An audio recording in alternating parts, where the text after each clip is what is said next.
आमचं कुठं कुठं काय काय, मी तर एकदा एकाला बोललो, तो एक आणखी असा PI सुद्धा बोललेला माझ्याविषयी काहीतरी, तो की चड्डी सुद्धा राहणार नाही खासदाराचे असं वाक्य वापरलं. त्या दिवशी पण मी त्यांना मीडियांना सांगितलं, तू काय काढता येते माझं ते काढा.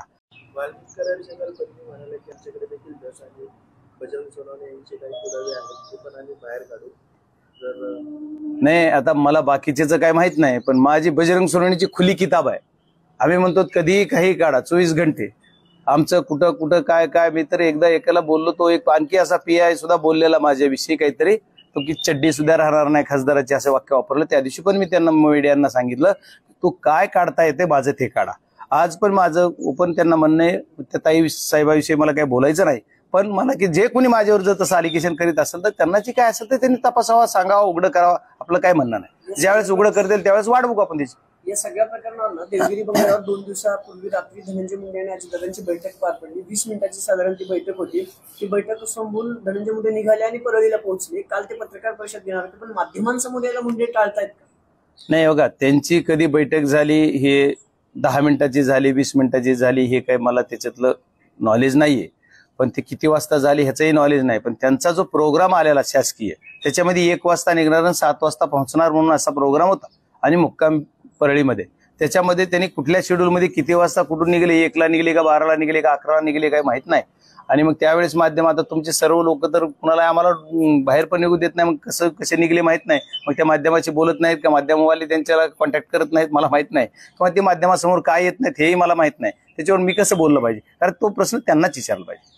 एवढ्या या सगळ्या प्रकरणात मोठ्या प्रमाणावर रक्कम बाहेर येत आहे, प्रॉपर्टी बाहेर येत आहे. काल सुप्रियाताई सुद्धा असं म्हणाल्या की या संदर्भात ईडीची कारवाई का होत नाही? तुम्हाला असं वाटतं का या संपूर्ण केसमध्ये ईडी सुद्धा इन्व्हॉल्व होतं? बघा, अनलिगली कुणी काही करत असेल तर आपल्या भारत देशामध्ये जे कायदे ज्याला लागू होते ते लागू झालेच पाहिजेत. आज एक संविधानिक पदावर आहे मी, देशातल्या सर्वोच्च सभागृहात आणि बीड जिल्ह्याच्या सर्वोच्च पदावर असल्यानंतर माझी सुद्धा जबाबदारी आहे. समजा कुठं काय आहे तर त्याच्या संविधानिक पदाप्रमाणेच बोललं पाहिजे. आणि जर विचार करायचा झाला तर कुणी अवैधरित्या कुणी पैसे कमवले असतील, अवैधरित्या कुणी काही व्यवसाय करीत असेल, अवैधरित्या जमवलेली मालमत्ता असेल तर त्याला पूर्ण ईडी असेल काय, आणखी आता मी CBIची सुद्धा मागणी केलेली आहे. त्याच्यानुसार पुढे काय काय यंत्रणा आणखी लावता येतात ते लागल्याच पाहिजे. सर्वांसाठी नियम आहे आणि लागल्या पाहिजेत. त्याला काय 100 कोटीच्या पुढे गेलं तर ईडी येतेच घोटाळा. आता एवढ्या प्रॉपर्टीचे तुम्ही काय काय दाखले देताय, मी काल बघितलं, कुठं FC रोड बघितला, कुठं पिंपरी चिंचवड बघितलं, वाकड काळेवाडी बघितलं, इकडं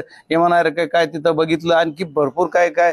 पुन्हा कुठं आमच्या इकडं ते वाईन शॉप वेगळेच, इकडे वेगळेच, परळी वेगळेच. आता लिस्ट तरी मला जेवढी कळाली, आणखी लिस्ट माझ्याकडे आहे भरपूर, ती लिस्ट एवढी सगळी मी पण तुम्ही ती बऱ्यापैकी दाखवली. मग एवढी जर लिस्ट आहे तर मग याच्यात ऑटोमॅटिकली ती येणं अपेक्षितच आहे. या सगळ्या प्रकरणाच्या सुरुवातीला धनंजय मुंडे असं म्हणाले होते, हे घडलं हे आर्थिक कारणावरून घडले. तर धनंजय मुंडेंना याच्याबाबतची कुसुरची कल्पना असू शकते, तर त्यांची देखील चौकशी व्हावी असं वाटतं का? नाही, करणार का? या संतोष देशमुखच्या हत्येमध्ये जे कुणी सामील असेल, कुणीही असो, जर याच्यात तो सामील असला तर तो दोषी झाला पाहिजे, जो कोणी असणारा. आणि हा सर्वात महत्वाचा विषय की ते सामील कुणी, म्हणजे एकाचं पर्टिक्युलर एकाचं नाव घेऊन नाही, जे कुणी सामील असतील त्यांना शिक्षा झाली पाहिजे. ते मी काल पण बोललेलो की पार 0 पासून आतापर्यंत जेवढे कोणी तेवढे ऍड झाले पाहिजे, त्यांना सहआरोपी केलं पाहिजे. मी बॉडी उचलून केजकडे येता कळमकड का गेली, युटर्न का घेतला ह्याच्या सहित बोललो गेलो, आम्हाला डिक्लेअर का केलं, बरेच गोष्टी आहेत या सगळ्या. कारण बॉडी ज्यावेळेस किडनॅपिंग केलं, मारलं आणि जिथं टाकलं त्यावेळेस पोलिसलाच पहिले इन्फॉर्म झालं. हे कसं झालं? मग पोलीस यांच्या संपर्कात कोण होते? का जनरल कुणी एखाद्या पब्लिकनं सांगितलं नाही? आणि असं बघा, एखादं किडनॅपिंग झालं तर एक 3 तासात बॉडी सापडते. मग पोलीसले तत्पर होते म्हणून सापडली म्हणायचे का? 3 तासात 2 तास आमचा माणूस सापडायला पाहिजे होता. माणूस न सापडता बॉडी सापडली. पण बॉडी सापडल्यानंतर बी तिने नाही आम्हाला माणूस सापडलाय म्हणून सांगितलं. माणसाला घेऊन दवाखान्यात जातात म्हणून सांगितलं, आणि तो दवाखाना कुठं होता तर केजला. त्याच्याऐवजी जाताना केजच्या ऐवजी राईट टर्न घेऊन कळंब साईडला का जात होते? मग लेफ्टला का गेले नाहीत? मग पुन्हा युटर्न का घेतला? हे सर्व संशयास्पद आहे.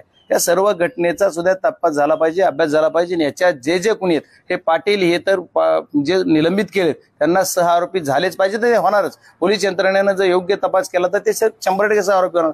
ज्यांनी गाड्या दिल्या, ज्यांनी किडनॅपिंग करताना गाड्या दिल्या, जे त्यांचे राहायला जागा दिल्या, हे सर्व गोष्टी मी बोलून झालेल्या आहे. एवढ्या सर्व गोष्टी त्याचे जे दोषी ते दोषी होणारच.